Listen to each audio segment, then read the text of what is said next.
Tell me about the shunning. What's that about? What happened there? You were shunned by your I mean, community down there? do we have time?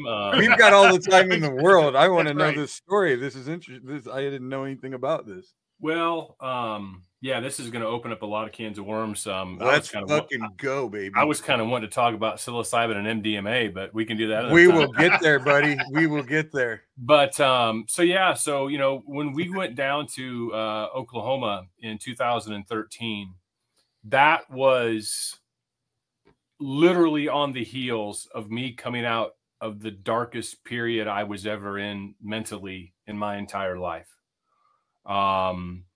Had you know, probably committed what I would call a financial infidelity with my wife the previous year. I fancied myself as an entrepreneur, and I am, but I fancied myself as a CEO. I was incredibly arrogant, self-righteous, thought I knew everything about everything. And I didn't realize that P.T. Barnum probably wasn't the accountant for the circus. Right. Yeah. That. And I found out the hard way.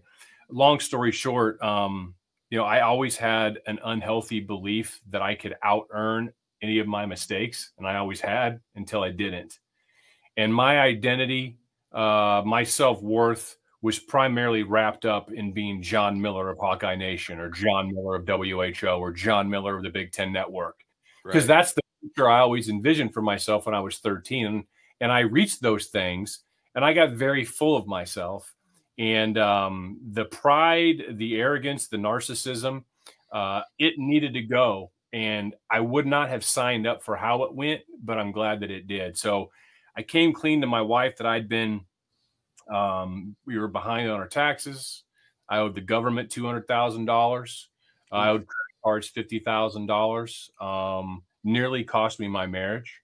Somehow, you know, I lost 30 pounds in the first quarter of 2013, and was pretty much envisioning what my life was going to look like without my daughters in it, which led me to about 10 minutes of considering suicide, because I really had a George Bailey moment that I was worth more dead than alive. And thankfully, I was able to banish that thought, didn't go through with, never even, you know, didn't go any farther.